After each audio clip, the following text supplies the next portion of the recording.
নমস্কার বন্ধুরা, আপনারা কেমন আছেন? আশা করি আপনারা ভালো আছেন, আমিও ভালো আছি।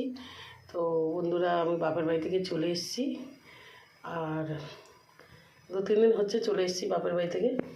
তো এই যে আজকের কাতলা মাছ নিয়ে এসেছে, কাতলা মাছের জিরে বাটা দিয়ে বানাবো।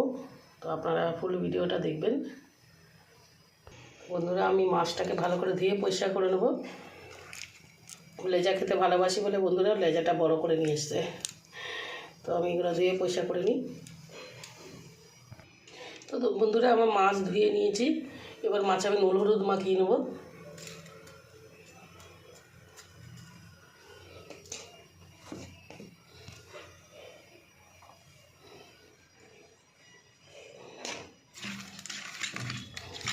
ভালো করে মাছটা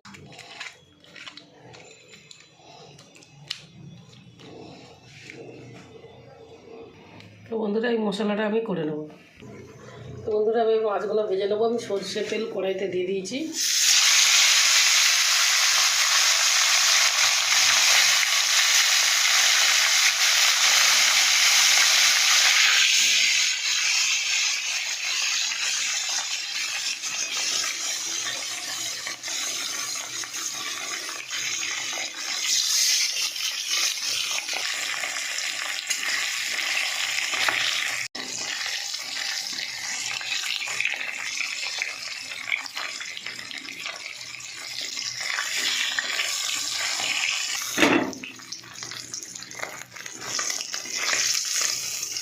বন্ধুরা, আমার মাছ ভাজা হয়ে গেছে। আমি এই তেলের মধ্যে একটু রাঁধুনি ফোড়ন দিয়ে দেবো।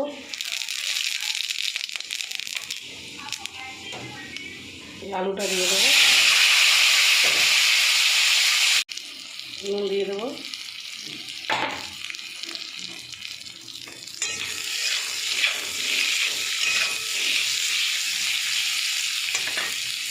বন্ধুরা, আমার একটু লাল লাল করে ভাজা হয়ে গেছে আলুটা। আমি মশলাটা দিয়ে দেবো।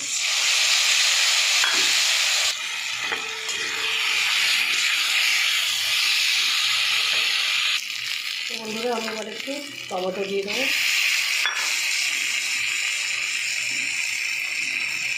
একটু লঙ্কার গুঁড়ো দিয়ে দেবো,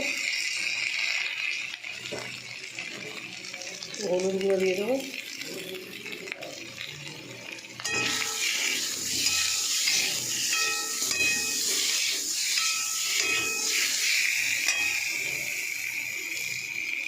একটু জল দিয়ে দেবো, দিয়ে করে দেবো।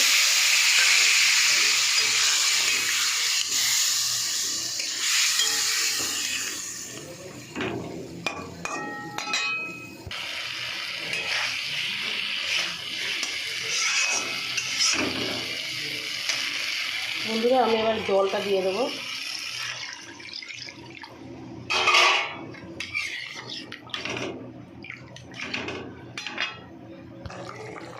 বন্ধুরা, এবার মাছটা আমি দিয়ে দেবো।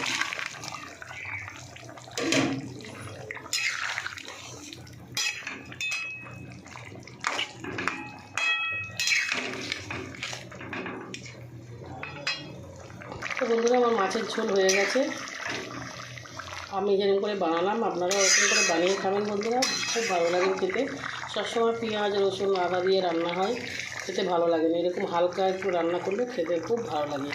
আমি এর মধ্যে রাঁধুনি বাটা, জিরে বাটা, গোলমরিচ বাটা আর একটুখানি সর্ষে দিয়েছি, সামান্য সর্ষে বাটা দিয়ে এটা রান্না করলাম বন্ধুরা।